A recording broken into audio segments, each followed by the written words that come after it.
Proper Football Live Show. Sundays at 6 p.m. for your football fix on Facebook, YouTube, Twitter and PF Radio. Check out our website at properfootball.co.uk. Good evening. It's Sunday. Yes, it's cold. And yet, Proper Football Live yet again. Here we are already. The month's going too quick, gentlemen. We're already near the end of January. What's going on? It will soon be Christmas. But anyway, we've got a guest with us tonight who's joined the panel. Going to have a bit of a giggle. Mr. Steve Terry, how are you doing, sir? And welcome to Proper Football Live. Yeah, I'm doing good, thanks. Yeah, cold. Freezing here anyway. Yeah. So. Oh, mate, isn't it cold? For those of you who don't know who Steve Terry is, certainly our man Greg there doesn't because he's too young. But anyway. Well, it's Greg's mum and dad. Okay.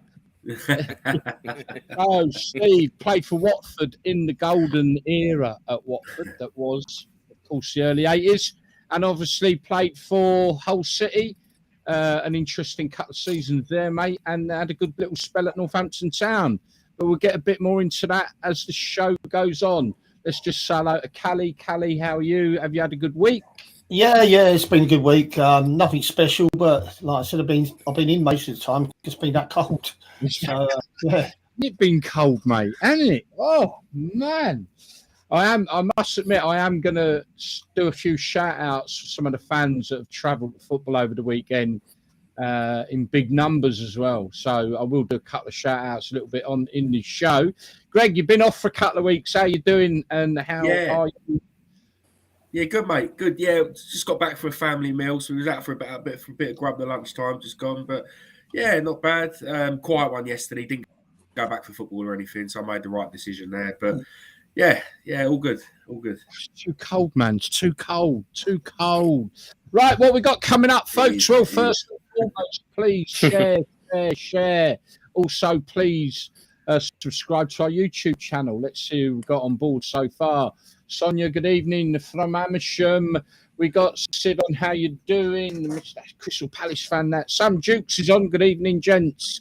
Ben Higgins, good evening. If you're on and you want to join in, just drop us a message. You've got any questions for any of the panel, including our guest for tonight, Mr. Steve Terry. Join in even.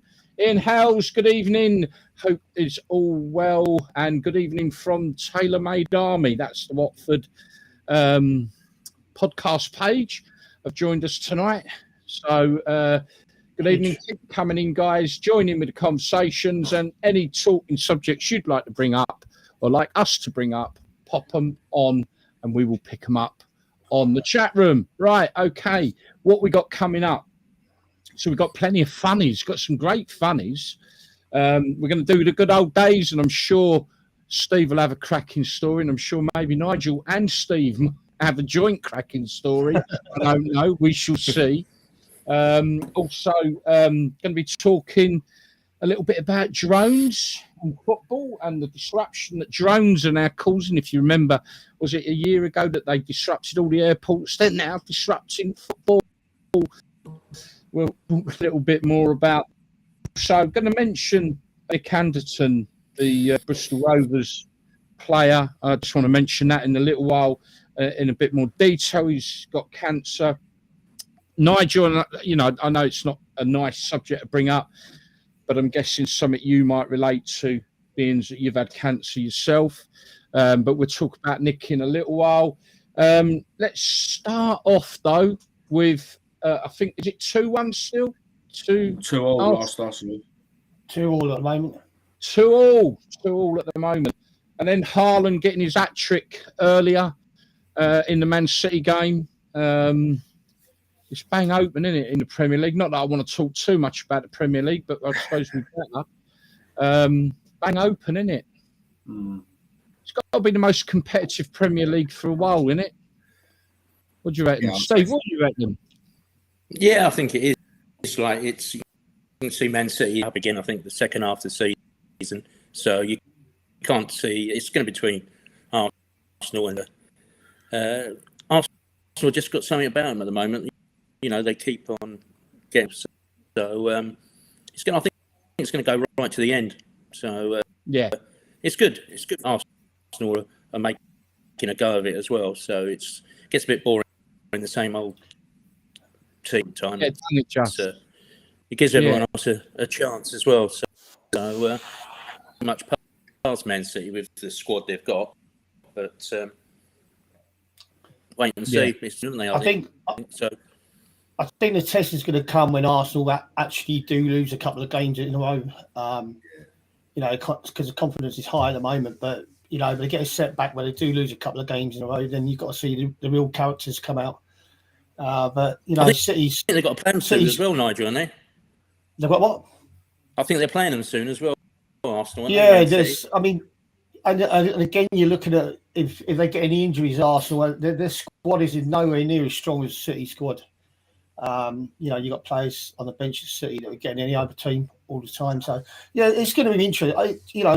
It's going to go right to the wire, I think. But I still fancy City to win it. So, Man United really sort of turn a corner. Rashford playing really, really well. All right, 2-2 at the moment. I mean, we got about 7 or 8 minutes left in that game, and it's 2-2. But Man United look like they have turned a corner, forced to be reckoned with again. Yeah, I think they have the managers. I think the manager's done well, going discipline, and the players are starting to believe in what he's, he's talking about. That's why they picked up results. He's got rid of and they've sort of a chance to shine. I think, especially Rashford. So they've got to keep him fit as well. But it makes it interesting. Definitely. Greg, I think after the battle as well is having the players sort of believe in your philosophy and believe in what you want to do. Do you know what I mean? And I think the thing is with Ten Hag is wherever he's been, obviously he was at Ajax, I think, before, and he was successful. And I think when you've got a manager who's been successful elsewhere, players kind of buy into what you want to do, especially if you want to change things. Whereas when you get the same old managers who've been around the block and players know that they failed here and failed there, it's harder to kind of maybe buy into what they want to try and do. And I just think that, Ten Hag, he's probably gone back to basics a little bit. He's got a lot of the young, you only got to look at Rashford. He's like a different player, isn't he? So, and a few of the younger players have come in and done well. So, no, fair play to him. And United are bang there. I think they'll obviously fall short this year in terms of the league and that. But, they're doing well. So, credit to them. Oh, cool. So, we've got a few comments coming through. Obviously, we're going to get a few from Watford fans. We've got, I wish Steve and Cally would bring their boots down to Vicarage Road and maybe have a game. I'll tell you what, if Steve and Cally brought their boots down to Vicarage Road now, they'll probably both get hamstring injuries the way we're going at the moment. We've got, what else we got here? Ian Hells, he had the pleasure of having a beer with you, Steve, in the Players' Lounge at the Vic in the early 80s after a Hearts Senior Cup v Hertford Town. Nice guy, he says. There you go. You're a nice guy. Yeah, wasn't it? Someone nice to meet you down Rovers, Barry. Yeah, I've been down there a couple of times and met up with the Bristol Rovers lads and that. We will be talking Bristol Rovers very shortly, Rodney, so stay tuned. What else? Gary Morris, yeah. Gary Harris, right, okay.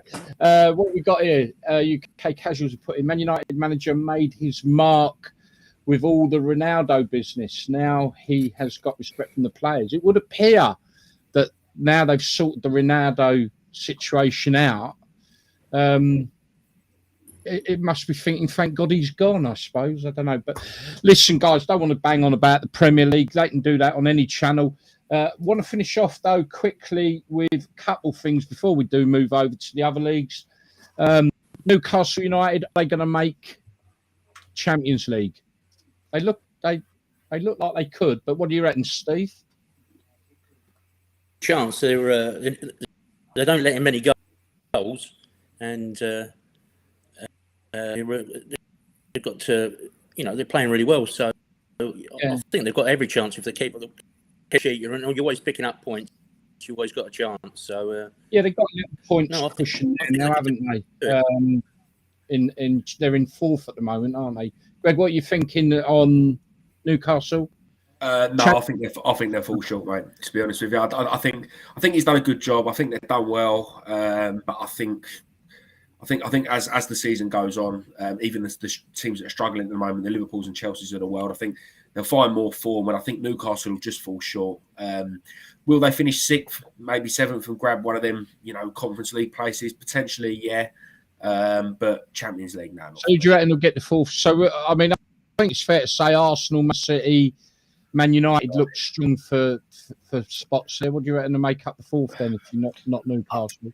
I think though, what Greg said was exactly right in a way, but the fact that nobody's taking Newcastle serious at the moment could still help them. I think, the transfer window hasn't closed yet. I mean, so they could still bring in a couple of players.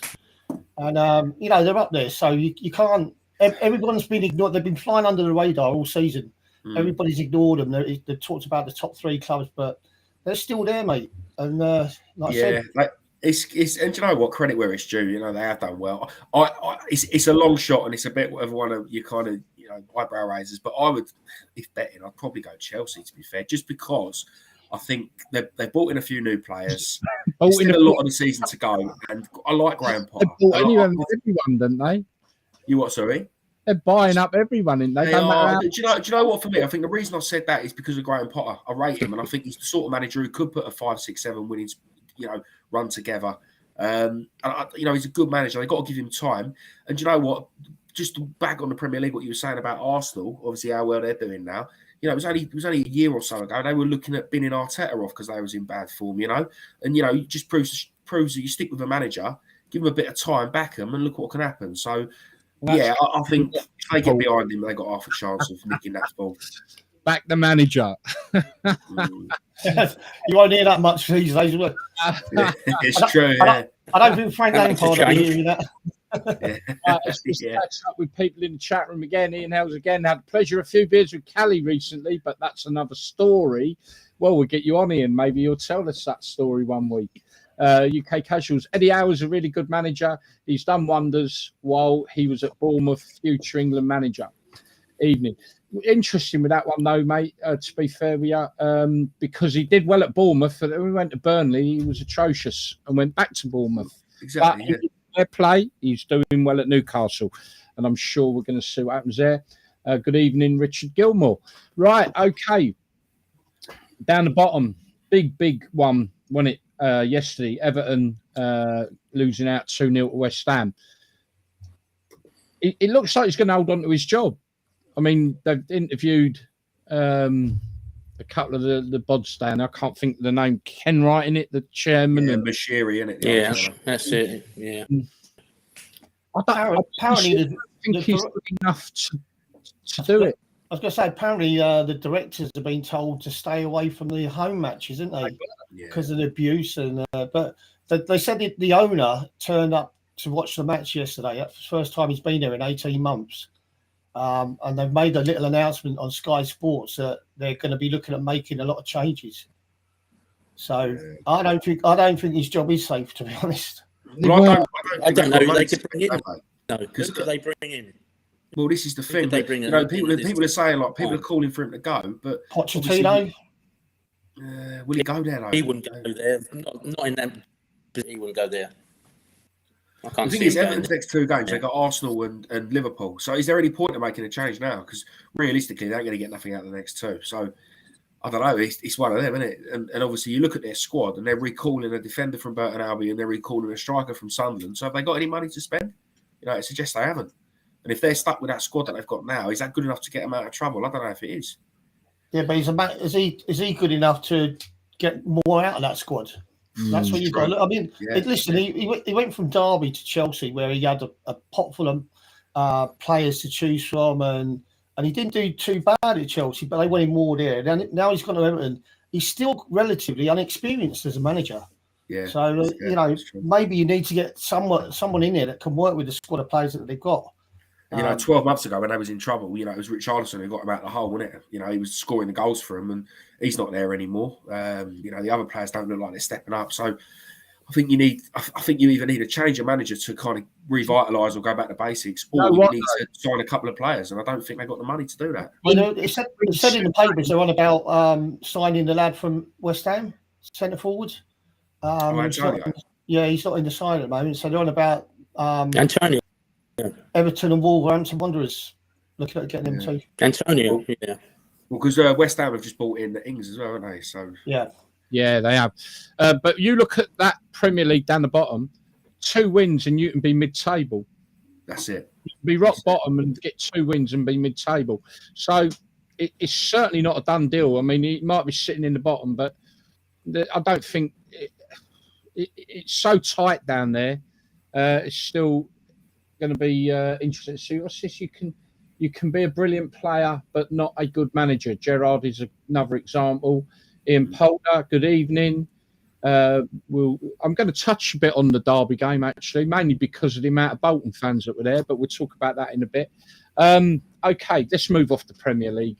Let's have a look at the Championship. Right now, on Friday night, massive 2 games, all right, absolutely huge.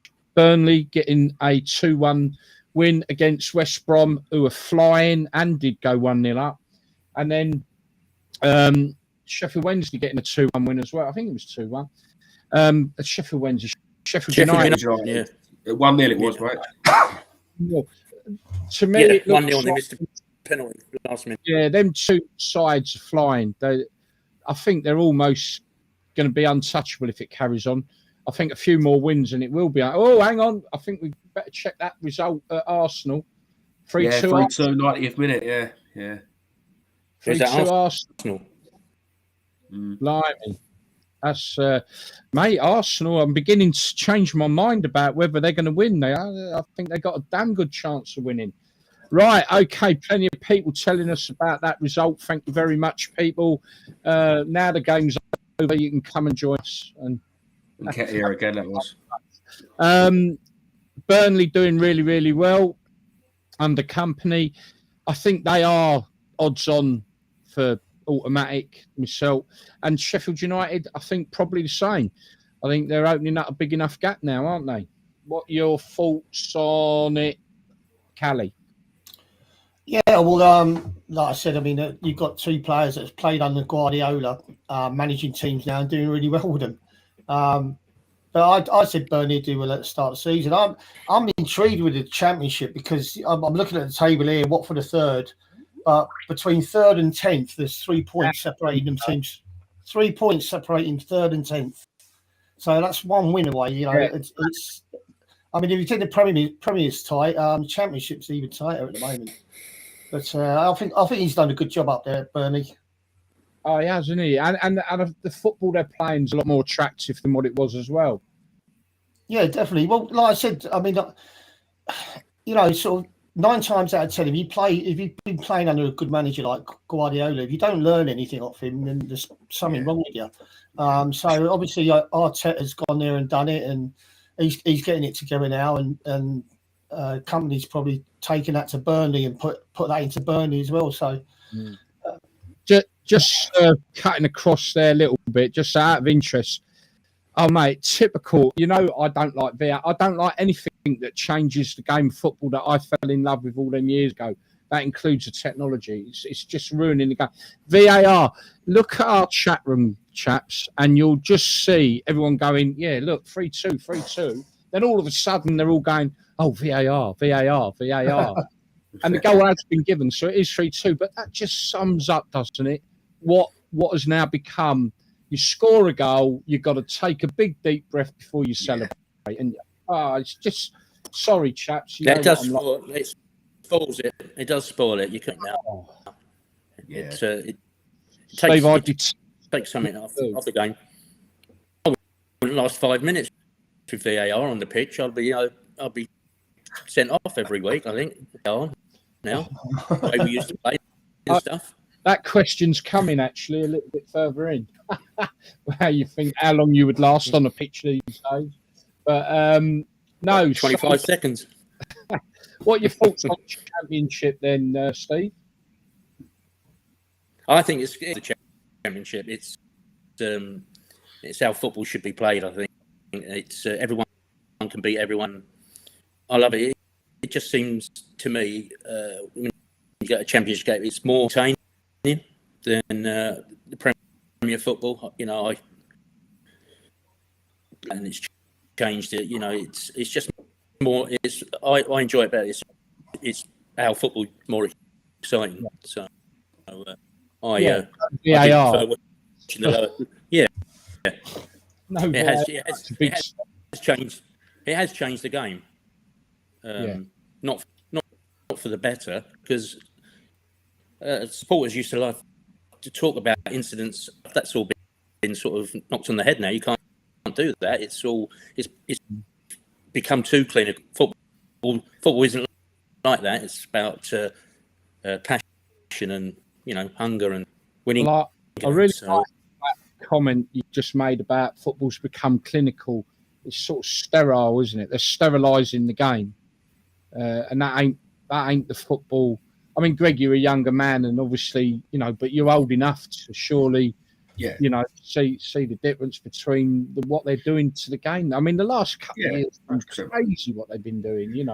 It's just, mate. It's just they're just obsessed with trying to change things and meddle with things. And Arsene Wenger as well. He's bad for it. He's joined FIFA and he's suggesting this, that, and the other. And then you've got the other fella who's involved in the World Cup. I heard you boys last week when you was talking about the 60-minute thing that they're on about bringing. It's just nuts. Like it's just, just leave the game alone. Okay, I get VAR when it works, it's good. But like you said about the celebration thing, it's such a fair point that we've all been at games where you score and you go, oh no, shit, oh, it might not be a goal. Oh yeah, it's a goal, or it's not a goal, or it's just some of the nonsense calls this weekend. Like, I don't know if you boys have seen much of the highlights this weekend, but you had one in the Southampton game where it was like a little nudge on the Villa defender's back, and he went down like he'd been shot, and Southampton scored from it.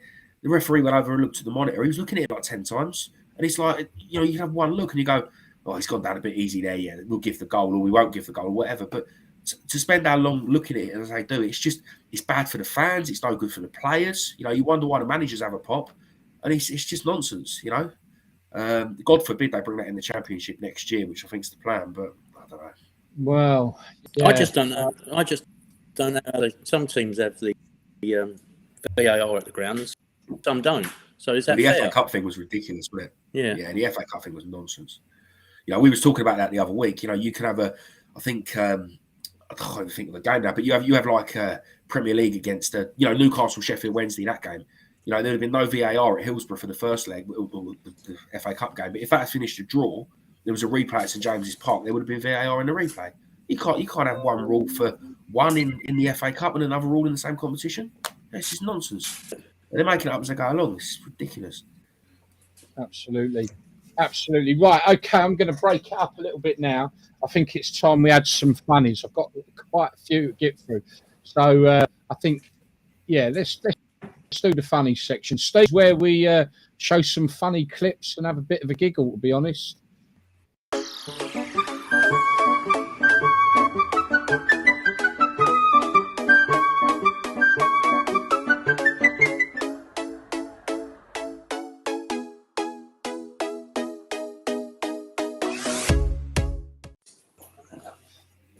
Right, that was just the intro bit, but did you see that referee headbutting the guy on the touchline? That was Neil Price, wasn't it, Cally? Like Neil Price. Oh, I did some business with Neil, him and his brother. God, blimey. Right, okay. Sorry, go on. Paper, when they work for the paper. Yeah. That I used to hire lorries off them and stuff. Oh, yeah. We used, but, and they used to come up, and Neil would come up a few times in his lorry, picked up a load off me and that. Yeah, finally, back in the day. But yeah, right, okay, the funnies. Let's get through them. Right, what we got? Let's have a look. Look, I've got to start with this. I know everyone's seen it, but you know what this is all about. Like a team that I think can win the game. I don't think there's enough experience in the team. Okay, well, we'll find out shortly. We've an FA Cup winners only policy in the studio tonight. And I don't know who's making that noise, but so Alan Sherry's on the... Right, I won't show the whole thing. That was classic. That has got that's put a smile on a lot of people's faces. And it was a phone strapped under the table or the chair, wasn't it?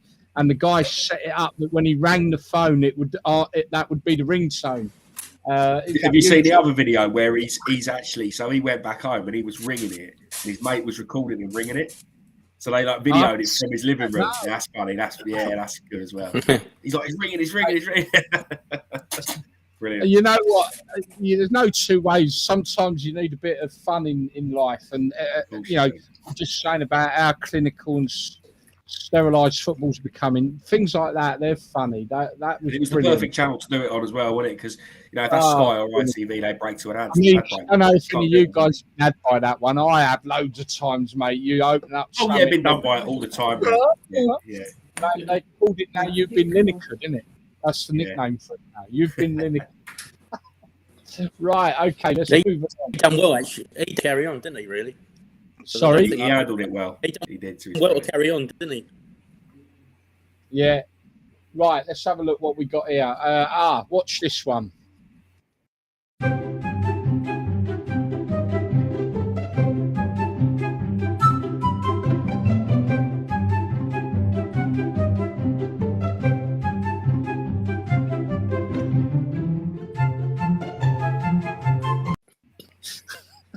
How many chances do you need to score a goal? That was courtesy of Els. Thank you for that, mate. That was funny. How many chances do you need? Wow. Right. Okay, then. Now, we've last week we did a bit of funny over Mark White, who is the owner and manager of Dorking Wanderers in the National League, and he's quite a character. And last week, I don't know if you guys see it, Cally was with me last week, and it was where he did the post-match interview, and he just said, look, we lose because our defence is shit, and that's exactly what he said to us. It was funny. Well, this week, they captured at the game, and this is funny. Bear in mind, he owns the club as well as manages it, and an amazing story, Dorking Wanderers. If you don't know that story, go to our website, along the bottom there, www.properfootball.co.uk and check out the story of Dorking Wanderers. It's absolute amazing, rags to riches. But just have a watch at this anyway. Meanwhile, in the crowd, a more supporter seems to recognise Mark's jeans.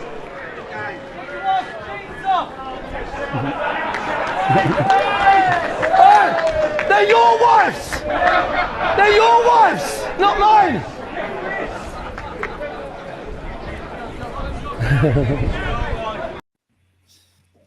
Meanwhile, in the crowd, a more...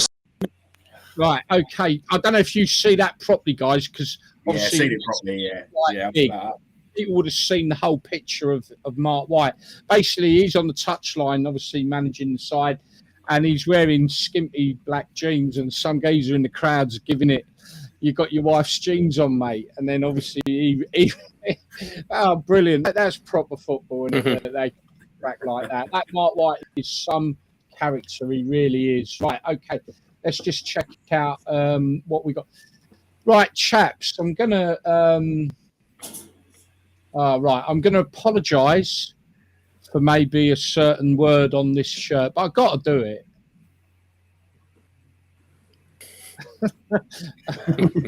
I ain't reading it out, but there you go. That's new sponsors that are going to be for Chelsea. Right, this one's for you two. Would you have took the corner?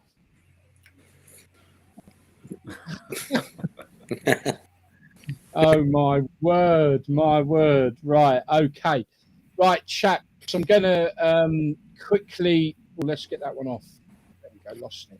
Right, I've got to bring this one up with you guys. And you know, people have been saying about you guys going back and putting your boots on down at Vicarage Road. Well, look at this then. So this... I'm going to tell you a little bit about him once I get it on here. Hang on, bear with me. Right, this chap, right, is named Alan Camsell, yeah? He's 89 years old and he's still playing for his local side in goal, which is Penryn Bay Strollers FC. And he's quoted, lately I've realised I'm getting a bit slow and the ball's past me when I'm still diving. So what? It's only fun. Oh, my word. Guys, Brilliant. 89 years old, mate. 89. Unbelievable. And I'll tell you what I'm going to show you quickly, chaps. So this chap coming up. Well, let's see the goal.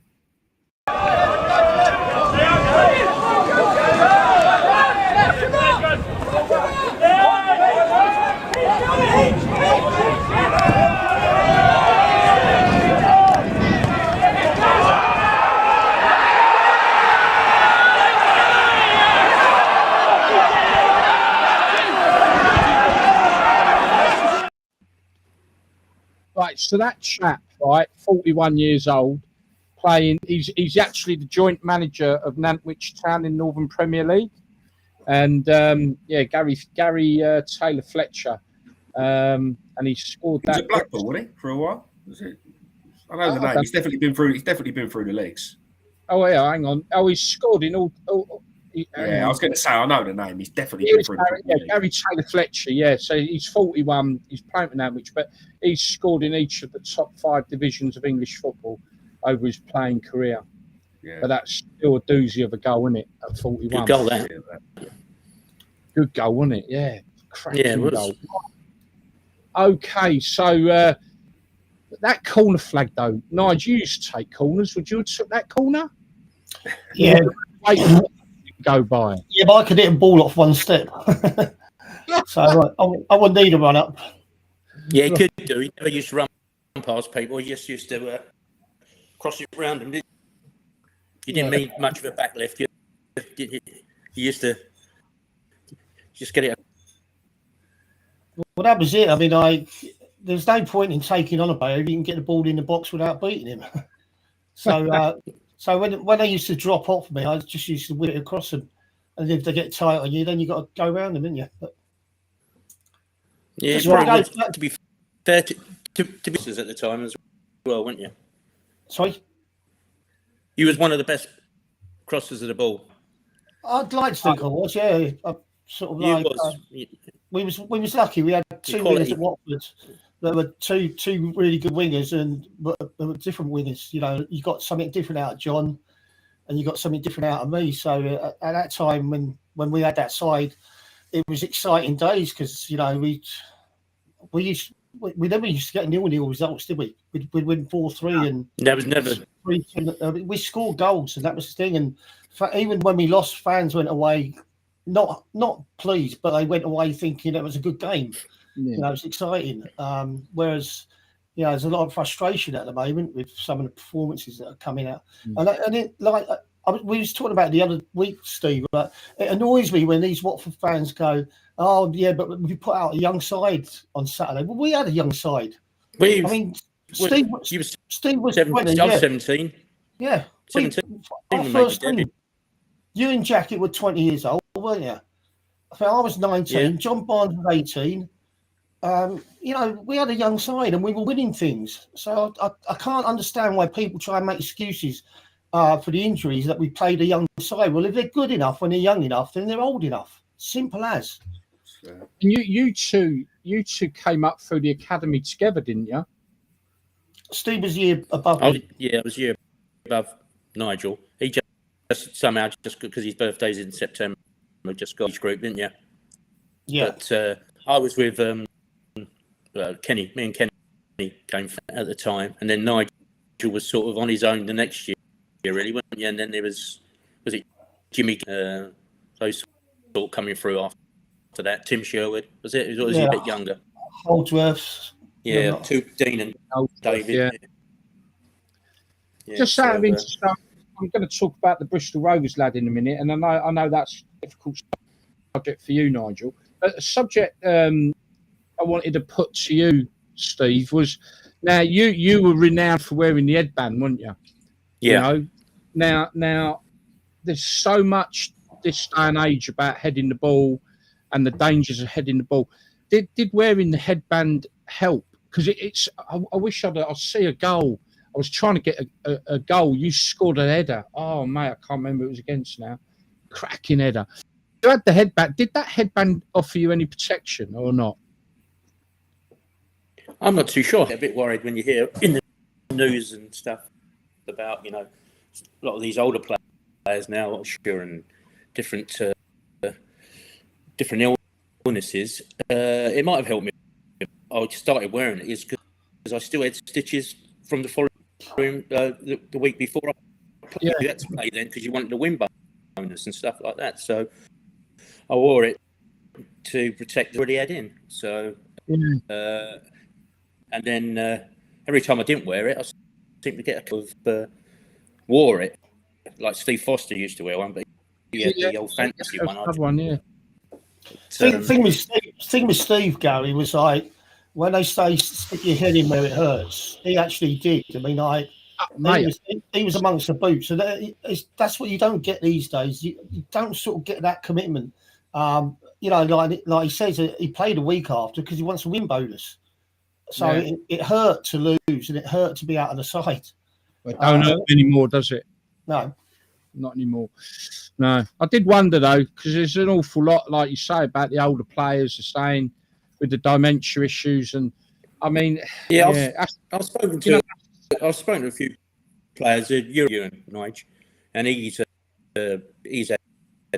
been tested, and like Alan Shearer had himself tested, but there's probably something there, but the older you get like that anyway. But you just don't know.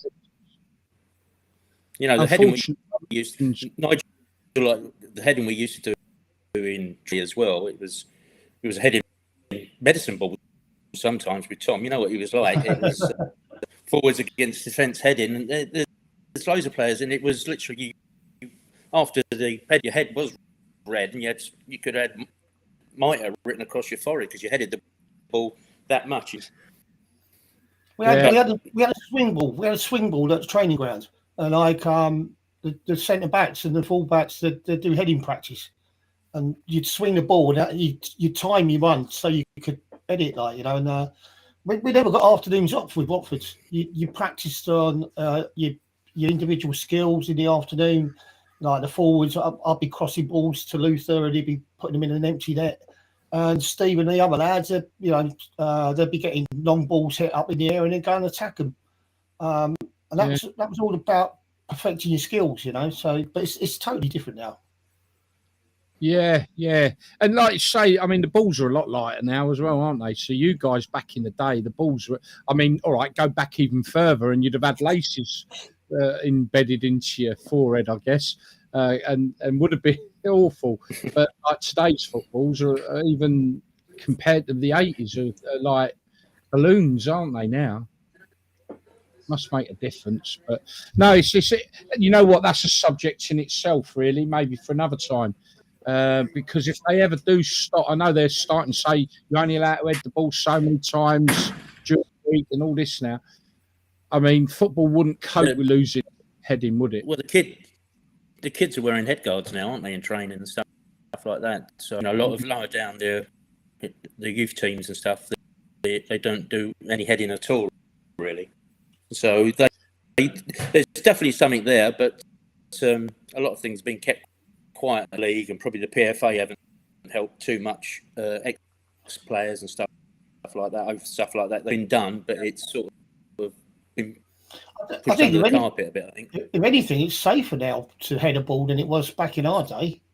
Like you say, the balls were heavier. Now they're so light. I mean, yeah, I think the argument they counteract that with, Nigel, is the fact that the ball comes at a greater speed these days. Yeah, they have said that the ball does come. Counteract the argument, because that's the argument I've had.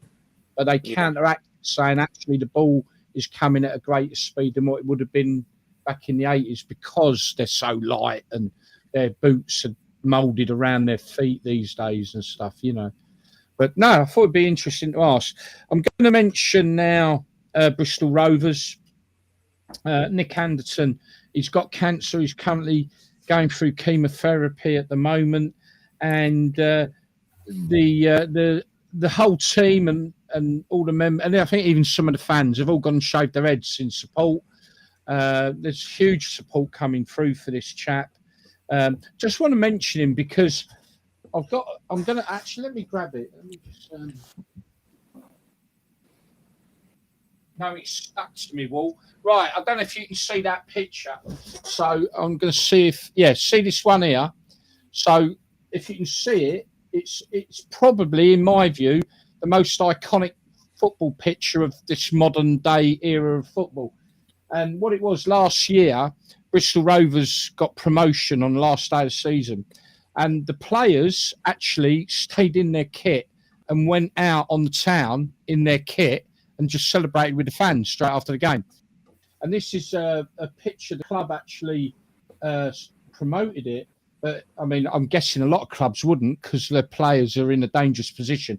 I've seen the actual proper photo off of the guy's phone, but that's a lamppost on the Gloucester Road in Bristol. Those guys who've been up Gloucester Road, they know what I'm on about. It's a road full of boozers and whatever else. And the streets were packed with celebrating fans and players still in their kit. Now, Nick is the guy second down, obviously hanging off the lamppost. He's the second player down. And that's the chap who, unfortunately, since then has been diagnosed with cancer. But they've all shaved their heads. The players, the management, Joey Barton, he's shaved his head. But I guess amazing, and I know he's said about a lot of clubs are sending signed shirts and a huge level of support. And I know it's close to your heart, Nigel, because you've been through this, haven't you? Yeah, I was fortunate that I didn't go through it while I was playing football. I mean, obviously it's going to take him a while to recover from this. I was fortunate when the chemo I was on I didn't lose my hair over it. So there's different forms of chemo that you have, but it's a long road back. Like I said, it's not just getting better from the chemo. It's the checkups that play games with your head, and you're not really given the all clear for another 5 years. So it's how it affects you mentally. So my best wishes go out to him. I hope he does have a speedy recovery and he gets back to where he was. But I tried to stay positive through my cancer. I tried to not think about it and just try and get on as normal as I could. And I think if you're positive about it, it's got to help you a little bit. So, but he's got, like I say, everyone's behind him, so he'll be feeling the love and the support, and all of us wish him the best. Yeah, shaving their heads and everything. Didn't they play a testimonial game, Derby Watford, for you? Yeah, we had quite a lot of players turn up. Well, most of them turned up, and it was a good turnout. Yeah, it was really good. Watford Derby. I've still got the shirt hanging up behind me. Graham Taylor was the manager of the other side. Because I played. Graham Taylor came up, and I think Arthur Cox was the Derby manager, wasn't he? That's right, he was. Yeah. No, it was a good and turnout, wasn't it? Yeah. And like you say, he's being shown a lot of love and support, and like you've been there, and it must mean a lot. But yeah, our thoughts absolutely. Yeah, it's the two stages. You've got to get through whether he's got to have an operation or anything like that. You've got to get through that, and then the other side of it is the mental side of it. So sometimes you don't want people putting their arms around you all the time and asking you how you are, and sometimes you just want to try and get on with it. But he'll deal with that. I didn't know what to expect when I got it, and you learn to deal with it as it goes on. So I'm sure he'll deal with it. We'll keep abreast of that. But that picture of him on that lamppost, mate, that for me, like I say, I'm not a fan of modern football, but to see players do what they did, that's one of the best pictures that's come out of football for years, in my view. But there we are. Chris Youngs has said, it is the weight or the pressure causing more damage. The old lace-up balls were far heavier but spongy. Okay. Today's are light but rock hard. Okay. Fair enough. Interesting. Right, we're going to move on to drones now. Earlier in the week, I think it was Chelsea or one of them chased off people who were flying drones over the training ground and disrupted their training and whatever else. Now, yesterday, Villa Southampton players pulled off the pitch because someone was flying a drone over St Mary's. Was it St Mary's or Villa Park? I can't remember. Yeah, but St anyway, Mary's. St Mary's, yeah. Yeah. Drones. I mean, is this gonna be a new thing? Is this gonna cause problems? People flying drones over football grounds and training grounds, disrupting our game. There was one last year, wasn't there? Was it at Brentford? And they got took off, and they was off for ages. Do you remember? Oh, that's right. And it kept coming and going and whatever. But I think the Southampton one, I don't think it was there for too long, and then it went and whatever. Obviously, it's still a disruption. But I saw a video the other day that someone had shared, and he might be the one you was on about, but it was at the Leicester training ground. Leicester. The fella was standing outside. He was doing like a live Facebook stream, whatever. He was just basically there to cause a nuisance. Do you know what I mean? But he was flying a drone over it. He was zooming in on Jamie Vardy training and doing whatever. But it's just like him doing that is just purely for attention and for likes and, you know, for people to subscribe to his channel and all that sort of stuff, isn't it? But with the ones at football, I don't know. Are people, because the thing is that at the top level football now, you're not going to get away with it. As soon as it's seen, because you can hear them anyway, as soon as they're seen or heard, you're going to be taken straight off the pitch. So you're not going to gain anything from doing it, are you? You know what I mean? No. Right, okay. Any other views on this? Do you think it's going to be an ongoing problem, or is it just a phase? No, I think it's just a phase, isn't it? Yeah. Interesting, though. They certainly disrupted the planes the other year. Bloody drones, honestly. You'd think they'd have a license. Anyway, they probably have. I think your only danger is, I mean, they use drones for warfare, don't they, with the military? But that's the only danger is if you get one of them that's actually armed and it ends up shooting someone. Yeah. I think then it's all going to go out. How easy it is to get one and do all the things you do. But anyway, there you go. Right, okay. Just want to put a shout out to all the fans that travelled to football yesterday in that bit of cold. And I just want to highlight a couple. And we'll just mention Derby with Nigel in a minute. But there you go. Bolton Wanderers, well done. Look at that. That's them at Derby yesterday. 3,000 of them travelled down to Derby in League One. Absolute outstanding support. Well done, Bolton Wanderers. This next one is Bradford. Travelled down to Wombles of Wimbledon, or whatever there. Wimbledon. That's about 11. I think it was 11,500 of them turned up at Wimbledon from Bradford in League Two. Well done. I just want to make another mention as well to Exmouth fans. 50 of them travelled up to Evesham. Thick fog. The game went ahead. How, I don't know. I've seen the pictures. I wish I'd have brought it up now. I ain't got it on here. But fair play. 50 of them travelled up in that horrendous weather. That's quite a journey as well. So fair play to the Exmouth fans that travelled to Evesham. And I just want to highlight one of the games out of League Two, which was a top-of-the-table clash, Stevenage against Leyton Orient.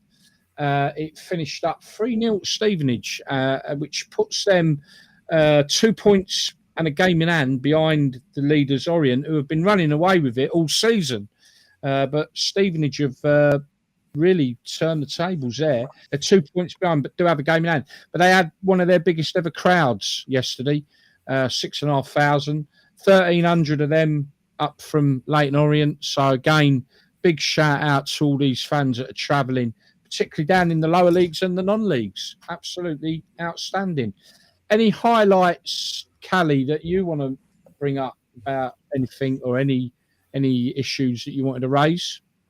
No, not really. I mean, like Ian Ars put there over 30,000 at Pride Park for that match. I mean, in League One, that's unbelievable. That just shows the volume of support that Derby have got. But you know, for me, it's that man Haaland at Man City at the moment. He's just breaking records left, right, and centre. Was that his full hat trick? I don't know, but they're saying like he's saying that he wants to stay in the Premier League for as long as he can, and they're already saying now he could break every single record in the Premier League. He keeps going the way he's going. So yeah, I mean he's a highlight for me.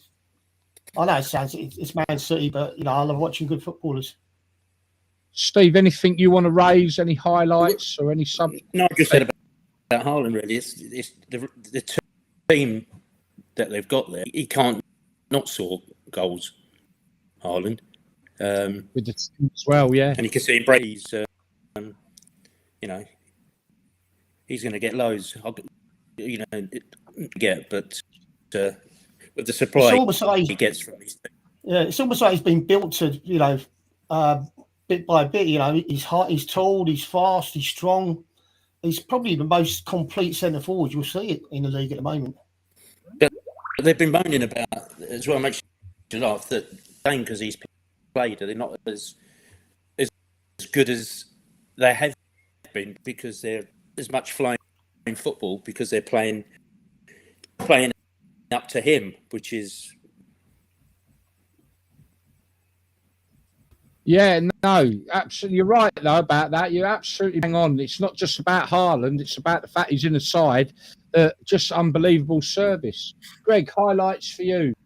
The one standout result I saw yesterday, the 3 o'clockers, was probably Portsmouth because they sacked Danny Cowley and they got in John Mousinho from Oxford. And I think he was still playing at Oxford. He's 36 years old, so he hadn't completely finished playing. They went there, they got in probably a bit of a name you wouldn't have expected Portsmouth to go for. And they got a 2-0 win in his first game against Exeter and no mugs in that league.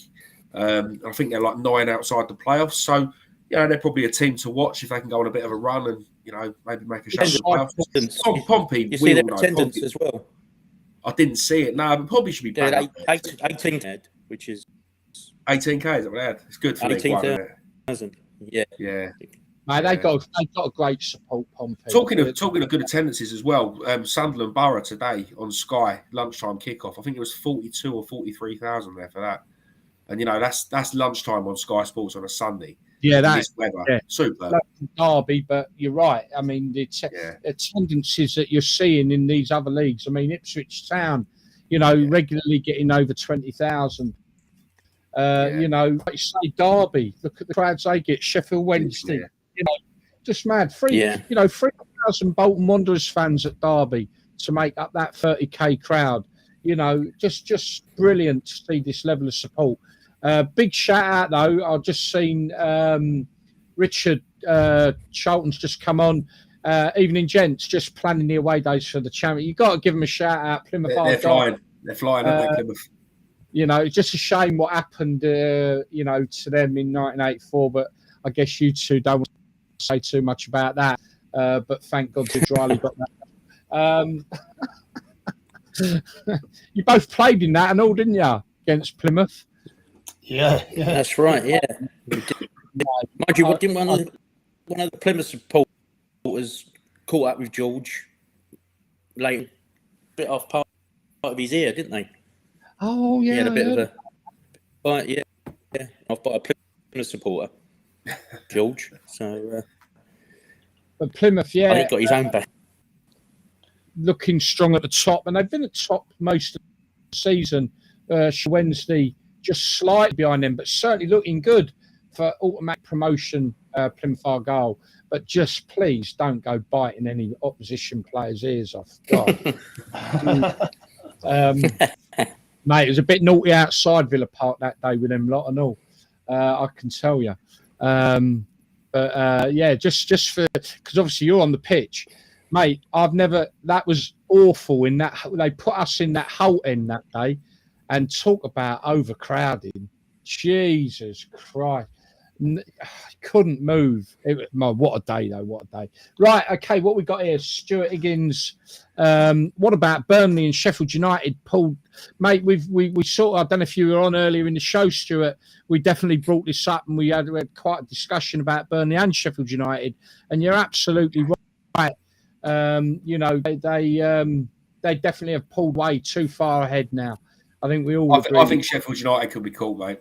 I really do. Possibly, yeah. It depends whether I don't rate them, mate. I really don't. It's controversial, but I think they're riding a bit of a wave. I think they've got some good players. They've got a lot of experience. I think Burnley are flying and they look really good. Sheffield United, nah, not for me. I think that can be called, definitely. Not necessarily by Watford, but Borough are flying, West Brom are flying. Norwich have just got a new manager and have scored 8 goals in 2 games.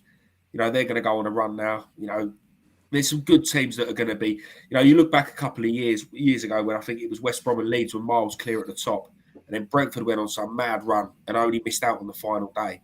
And I think like a 15, 16-point gap was 1 point at the end of the season.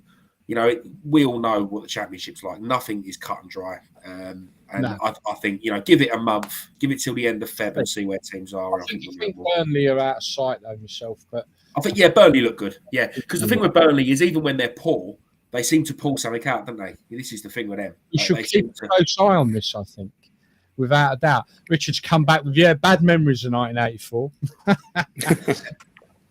Right, anyway. Okay, Ian Hell's come back. I remember the semi-final day, v Plymouth, very well. What a day out. Yes, it was. Right. We got back from that journey from Villa Park. We just got to a cup final for the first time. We're all in the mood to celebrate. And Taylor's got up in front of the coach and he went, I don't want any of you going out celebrating tonight. I'll tell you what. I remember that. We had to go home. What? Remember that? We had to go home, didn't we? Yeah. We had to go. And when you're going out. This leads nicely into...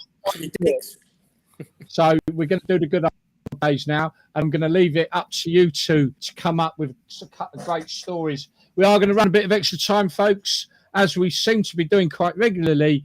But hey, that's the way football's going. We're now playing 100-minute games, not 90-minute games. So we're going to follow suit, and we are going to run into a little bit of extra time to allow us to do this.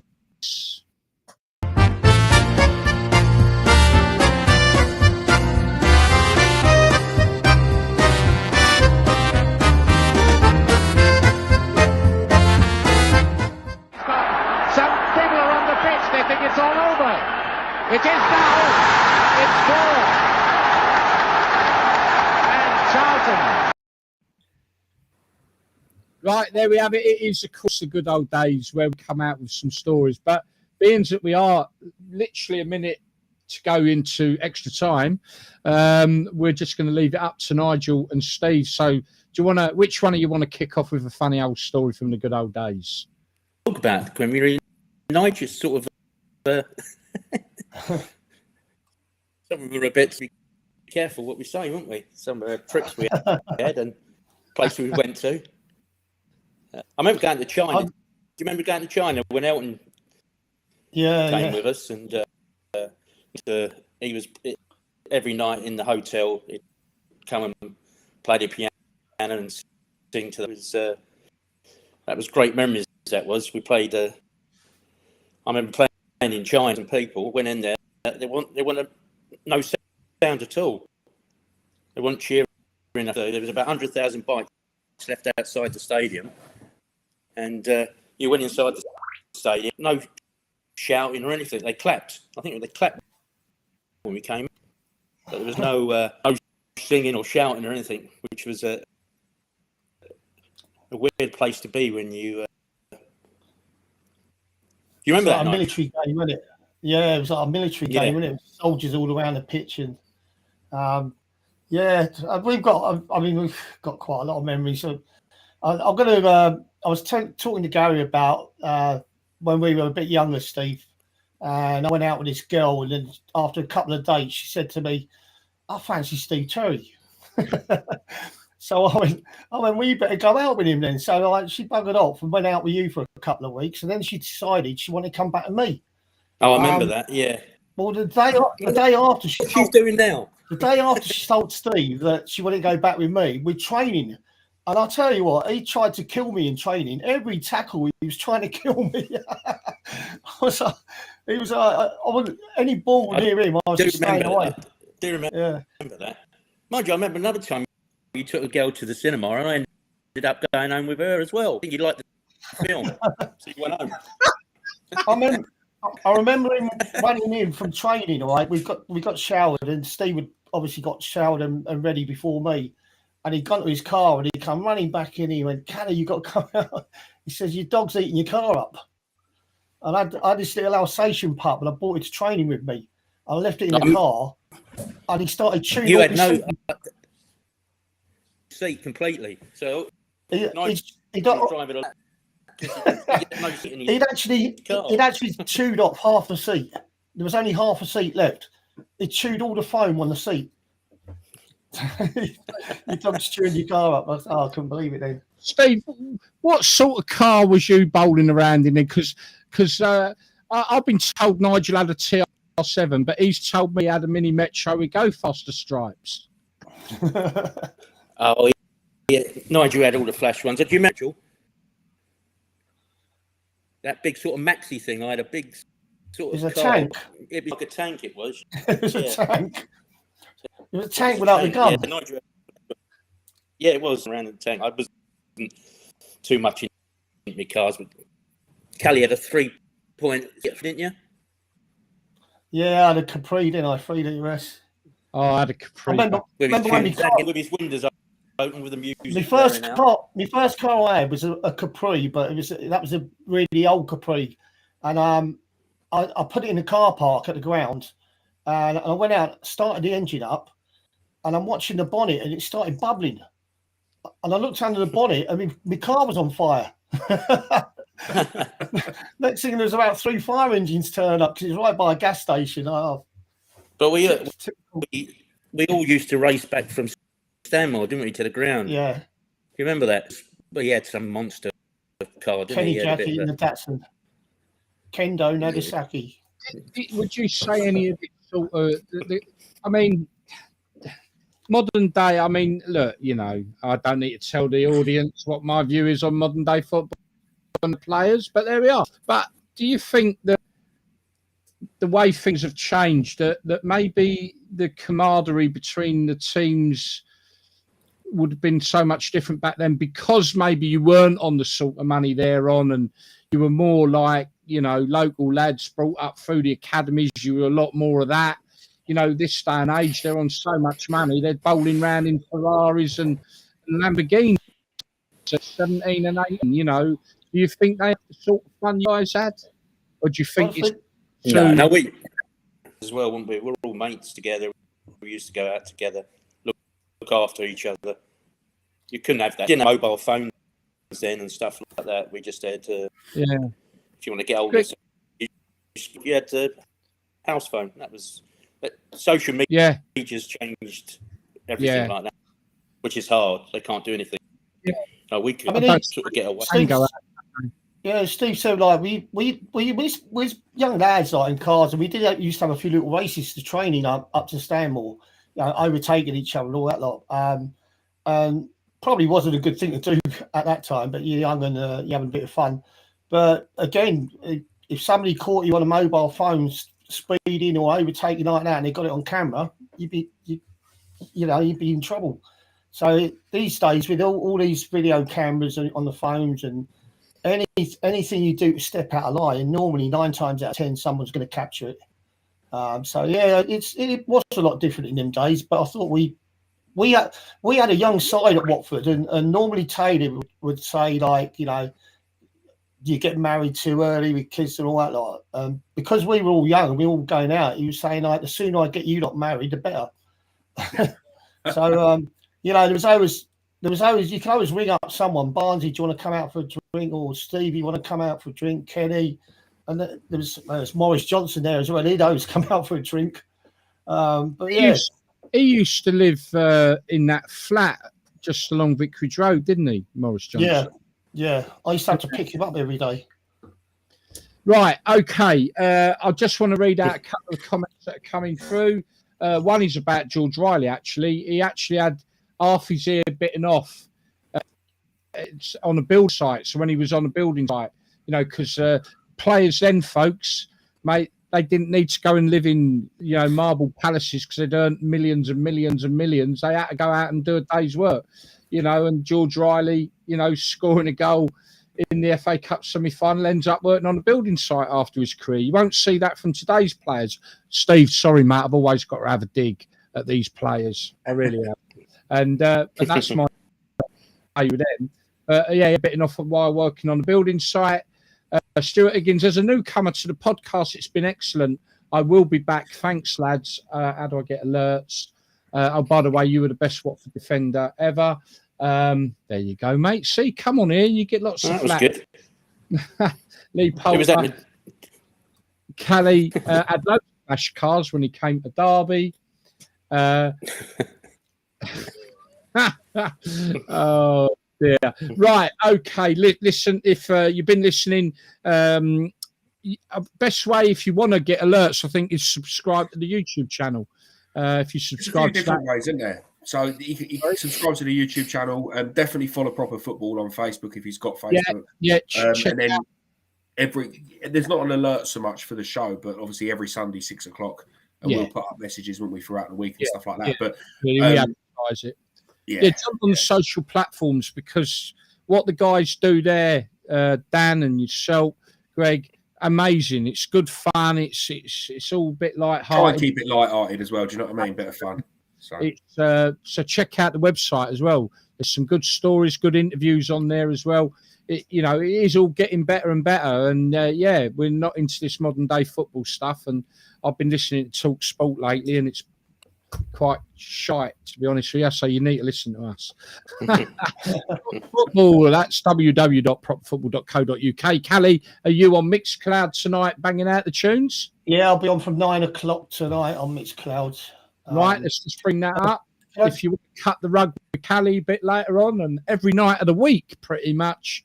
There you go. That's his handle on Mixcloud. So you can join Nigel then. Steve, have you enjoyed it?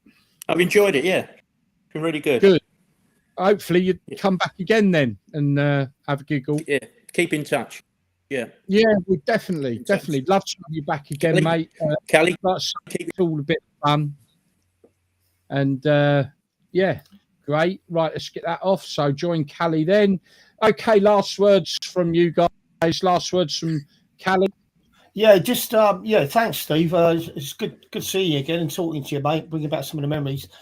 Just to let you know as well that hopefully next month there's a good chance we can get Steve Sherwood on and Tony Coton. So hopefully next month we'll be getting a couple of legendary goalkeepers from Watford. So that'll be good. Brilliant. I'm working on a few other players from other squads as well.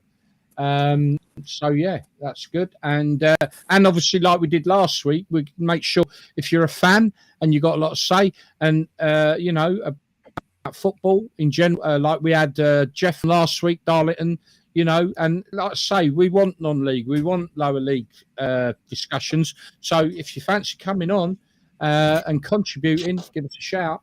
So it's players and fans. It's not just players, it's fans as well. So let us know. Right. Okay. Last words from you, Greg. Yeah, no, nothing much to say. Obviously, weather took its toll this weekend with the football, but full on. We've got another midweek packed, and next weekend and whatever. I'm off to Borough next Saturday, so wish me luck for that one. I'm obviously got mug tattooed on my forehead or something, but I thought I'd go anyway. So. Yeah. Oh, fantastic. No, you're quite right. Very little non-league football went on. That's why I thought I've got to give them Exmouth fans a shout. I think only 1 or 2 games in the National League survived. Yeah, there's 2 in the National League and very few further down. Very few games in the non-league and a lot of games postponed in Leagues 1 and 2. Right, okay. Last words from you then, Steve.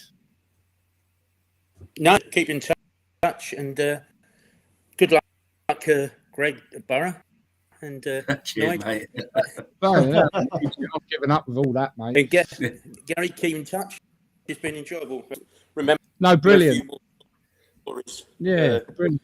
No, that's absolutely brilliant. Last words from everybody is stay warm, stay safe, and please subscribe to our YouTube channel. Check us out on our website. Again, just rolling along the bottom there, prop.co.uk. Lots and lots of good stuff on the website. And check out our Facebook, our Twitter, our Instagram, and YouTube. And please subscribe. If you do check out the YouTube channel, let people know about us. There's lots and lots of good stuff on social media.